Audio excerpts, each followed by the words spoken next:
मोतीबिंदू आणि काचबिंदू यामध्ये काय फरक आहे?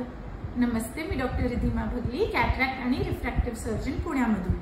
लोकांचा असा गैरसमज असतो की मोतीबिंदू पिकल्यावरच त्याचा काचबिंदू होऊ शकतो, पण खरं सांगायचं तर हे दोन्ही वेगवेगळे इंडिपेंडेंट आजार आहेत. मोतीबिंदू म्हणजे डोळ्याच्या आतली जी लेन्स असते, जी क्लिअर असली पाहिजे तरुण वयात, जर ही पांढरी व्हायला लागली तर त्याला म्हणतात मोतीबिंदू.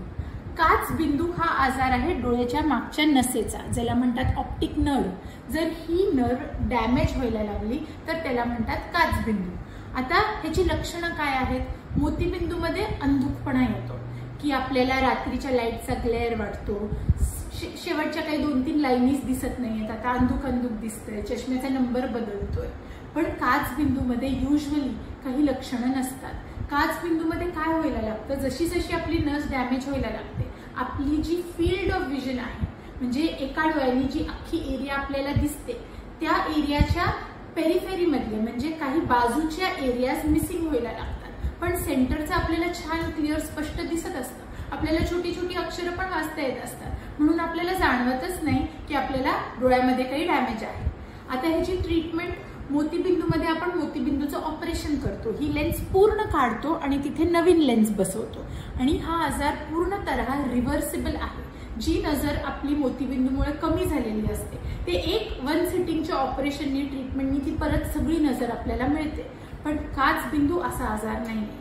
ह्याच्यामध्ये जी नजर गेलेली असते ती परत आपल्याला कुठल्याच ट्रीटमेंटनी मिळू शकत नाही. काचबिंदूसाठी आपल्याला युजली आय ड्रॉप्स वापरावे लागतात डोळ्याचं प्रेशर किंवा दाब कमी करण्यासाठी, आणि ते युजली कायमस्वरूपीचे ड्रॉप असतात.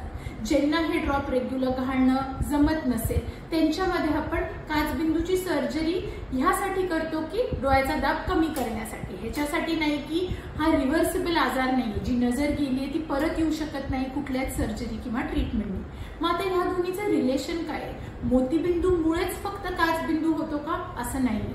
जेव्हा मोतीबिंदू खूप पिकतो आणि तो फुटतो, त्यांनी सुद्धा काचबिंदू होऊ शकतो, की डोळ्याचा दाब वाढून डोळ्याची मागची नस डॅमेज होणं. पण हा अतिशय रेअर कॉज आहे काचबिंदूचं. नाहीतर विदाऊट मोतीबिंदू कॉमनली काचबिंदू होऊ शकतो, ज्यांचं डोळ्याचं प्रेशर जास्त आहे किंवा त्यांना डोळ्याचे इतर काही आजार आहेत, ज्याला सुडो एक्सफोलिएशन म्हणतात, जे स्टिरॉइड औषधं घेतात, त्यांना मोतीबिंदू नसताना सुद्धा काचबिंदू होऊ शकतो आणि मग त्यांना लाईफ लॉंग रेग्युलर फॉलोअप आणि ट्रीटमेंटची गरज पडते. धन्यवाद.